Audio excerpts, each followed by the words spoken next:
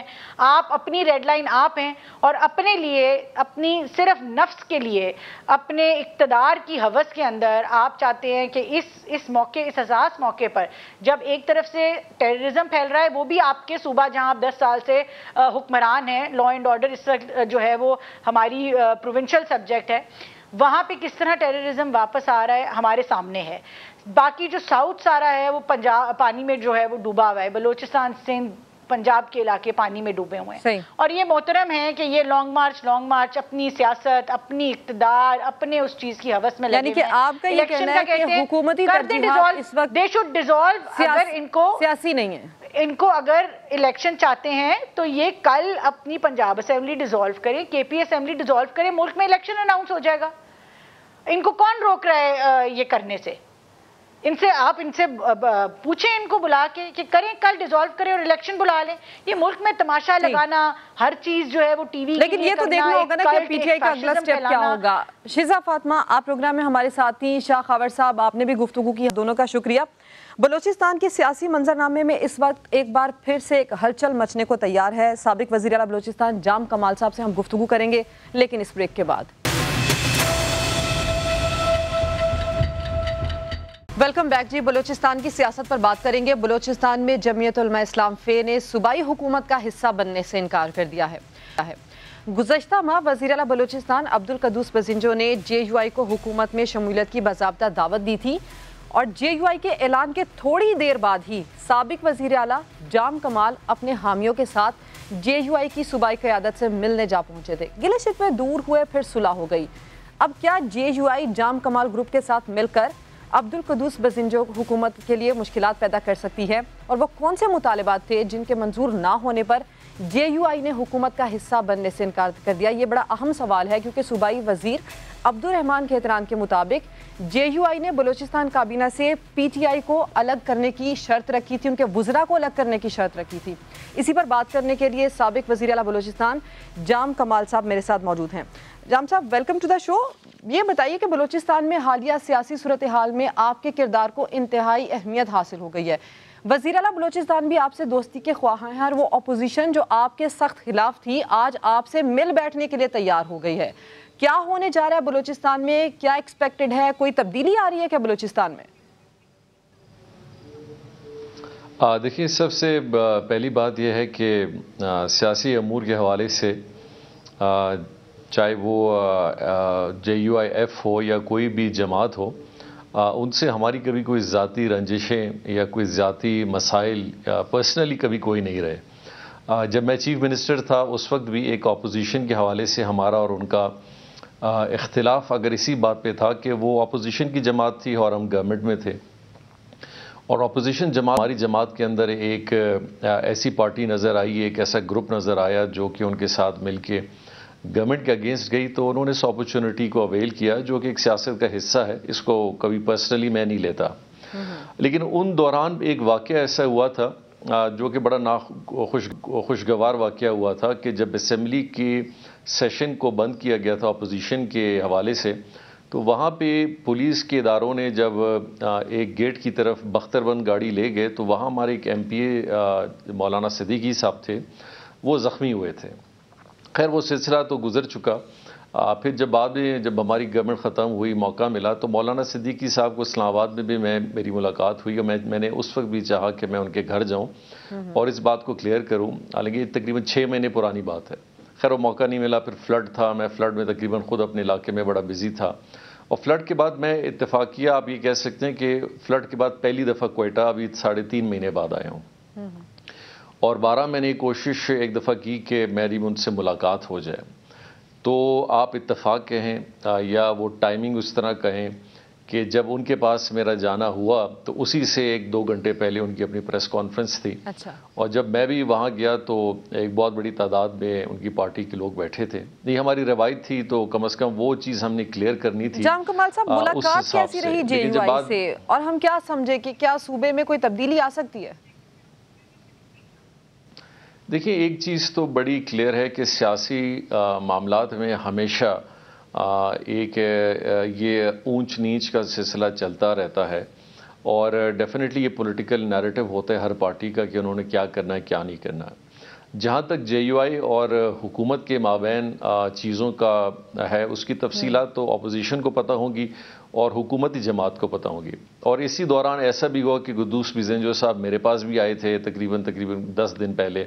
ان سے بھی میری ملاقات نہیں ہوئی تھی، تو وہ بھی خواہش رکھ رہے تھے کہ ملاقات ہو جائے، تو وہ بھی بڑے عرصے بعد ہماری ملاقات ہوئی. بالکل جام کمال صاحب، میں یہی سوال آپ سے کرنے والی تھی کہ کیا قدوس بزنجو سے پارٹی کی صدارت کے حوالے سے آپ کی کوئی بات ہوئی ہے؟ کیونکہ وہ یہ پہلے بھی کہتے ہیں کہ اگر صدر وہ رہیں بھی تب بھی اختیارات آپ کے پاس ہی ہوں گے. یہ کیسے ممکن ہوگا سر؟